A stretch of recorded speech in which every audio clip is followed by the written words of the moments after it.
Good afternoon, everyone who finds this video on any social network. On the 24th of February, Russia invaded Ukraine to carry out a special military operation in the eastern part of the country. For 10 days, Ukraine has been courageously fighting for its independence. Today, we invited Dr. Yuriy Pidlisny, chair of the Political Science Department of the Ukraine Catholic University, to speak about the consequences and scenarios of this war for Ukraine and the global world. So, Yuri, how is the political culture formed during this war? And how does the level of trust to the government change in these consequences? Okay, this is a very important question. Before the war, if we look at the sociological polls, the results showed that President Zelensky has slightly more than 20% of support. But now, the support is higher than 90%. That means that Ukrainians trust their president, the supreme commander, and that means that Ukrainians has forgotten all the political disputes which existed before war, and all Ukrainian political leaders, all Ukrainian political parties, NGOs work for one cause: to win. And is the political culture of Ukraine and Russia similar, considering that fact that they both are the legal successor of the USSR? After the collapse of the Soviet Union, all countries that were part of the Soviet Union started their own path of development. And Ukrainian opted for European values, which were very, very close for Ukrainians since centuries, because Ukraine always was a European country and European nation and shared all the values. And I must say that since 2004, we start to see these results. Ukrainians became more and more aware of their European heritage. And this fact was not in favor of Russia's idea to regain the influence on the post-Soviet era. And Ukrainians succeeded to build a very, very successful and very effective civil society. We have a lot of NGOs which defend their ideas, they promote their values. Ukrainian civil society just started the revolution of dignity.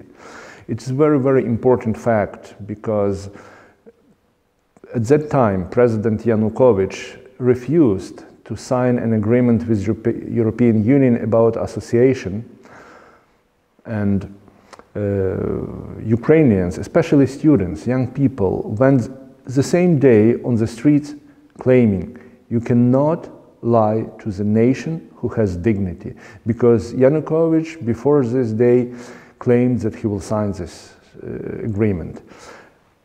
I don't know whether in Russia it is possible to have something similar. Unfortunately, under the regime of Putin, all NGOs, all opposition parties were repressed. One of the leaders of Russian opposition, Navalny, is in prison. He is a political prisoner. Therefore, two nations, Ukrainian nation and Russian nation, are completely different as to the civil society, as to the freedom, etc. And so now one of the most common Google search requests is why Putin invaded Ukraine, and which arguments he stated for this invasion. He has some arguments, and one of them is to denazify Ukraine. He claims that Ukrainian government, Ukrainian political parties, Ukrainians are Nazi, and his aim is to denazify Ukraine. And I'd like to ask a question. Who are Nazi? 29 children who were killed while bombarding kindergartens and orphanages? They are already denazified, according to him. But I have a more specific question. The overwhelming majority during the last presidential elections voted for Zelensky, our current president, who is an ethnic Jew. Is he a Nazi? More. The Minister of Defense, Reznikov, he also is an ethnic Jew. Is he Nazi? Are those people who voted for Zelensky also Nazi? This is a lie. He has no argument for the war. And all other arguments are the same. These arguments has nothing in common with reality and has nothing in common with common sense. How do you think, considering this fact that Ukraine has been struggling for the European values, Putin's attack is provoked really by the desire to get the Ukrainian territory, or is it rather a manipulation to the Europe? Let's say a little bit differently. Putin never recognized the right of former Soviet nations to develop according to their own will. If you look at his sayings on different occasions, he claimed that the biggest catastrophe of the 20th century is the collapse of Soviet Union. The biggest catastrophe of 20th century. Not the Holodomor, artificial famine organized by Stalin to kill 6 million Ukrainians. Not the Holocaust, organized by Nazis against Jews. Not the other genocides across the world was the biggest catastrophe of 20th century for Putin, but the collapse of the country which Solzhenitsyn called Gulag, archipelago Gulag.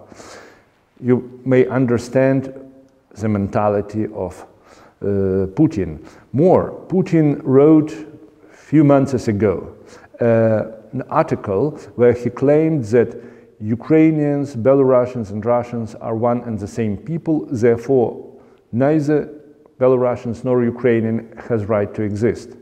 And just on the third day of war, in the Russian newspaper RIA Novosti appeared an article written by Putin's propagandist Pyotr Akopol, who claimed that Putin assumed historical responsibility to resolve Ukrainian question once and forever. And by this military operation, but in fact the war, invasion, Putin decided to re-establish historical space for Russia. Doesn't this resemble another personage of the dark side of human history, Adolf Hitler, who wanted to resolve one and forever Jewish question? Was it not the same as he claimed that it is a fight for the living space for Aryan race, the so-called Lebensraum? Whatever Putin says, it's a lie, because he does not recognize our right to live, our right for freedom, our right for dignity. And how would you evaluate the consequences of this war? Maybe there can be several scenarios. For example, if Russia wins, how it can affect the superpower countries and what influence it can have to the countries that have other military conflicts now. And speaking about another scenario, if Ukraine wins, how it can affect Russia and how it can get to the power of the European countries. I don't want to discuss or to imagine about the scenarios that Russia will win. I regard only one scenario that Ukraine will win.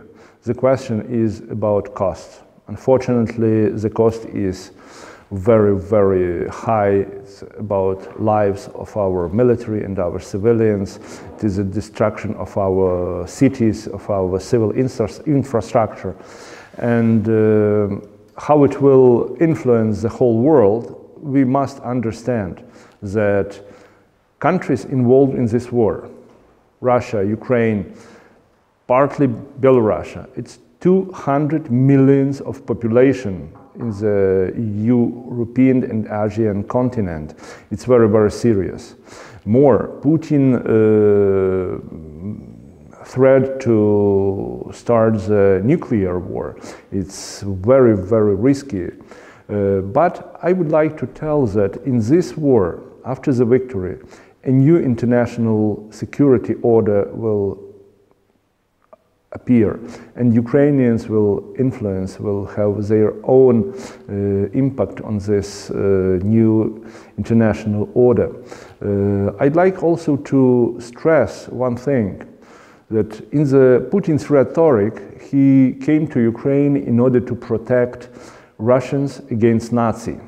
He came to protect Orthodox against all others. But look closer at the situation. Let's take the eastern Ukrainian city Kharkiv, that is the second biggest city in Ukraine. At least 85% of people there speak Russian language, at least 85. The overwhelming majority are Orthodox. And Putin is bombarding, shelling this city. Does he protect Russian-speaking people? Does he protect Orthodox people? No, he organized genocide for these people. Therefore, everything Putin says is a lie.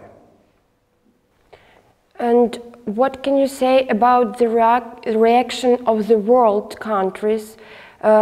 Can we still say that America can be considered as a superpower country? Well, we are grateful for the military help, the humanitarian help, financial help from the whole world, especially for the America and the European Union. It's very, very important. But in Ukraine, our president and many people ask why the United States and the NATO countries don't want to impose no-fly zone over Ukraine. For us, it is something that we cannot understand. Are they afraid? But then, in this case, there is already many memes in social nets claiming that if you want to protect world in the cinema, you have the American soldier. When you have to protect world in the real battlefield, it is the Ukrainian army. And of course this is a memes, but we want Americans and NATO countries help us more. 10 days of battles, 10 days of Russian occupation. They claimed that they will win Ukraine in 3 days. This didn't happen. That will not happen if you see that the whole nation fights. Soldiers on the battlefield, battalions of the territorial defense on their own cities, volunteers, the civil society, all are fighting. Someone collect humanitarian aid, someone collect medical aid, someone collect monies. Everyone is doing something. Someone transporting this humanitarian aid to the besides cities. All nation, from the child to the elderly, helps Ukraine, helps Ukrainian army, and we will win. Thank you very much, Yuriy. I hope that there can be only one scenario of this war, and it will be, yes, that the Ukraine wins. And I want to remember that you can support our country in the link below this video. Thank you very much. Thank you.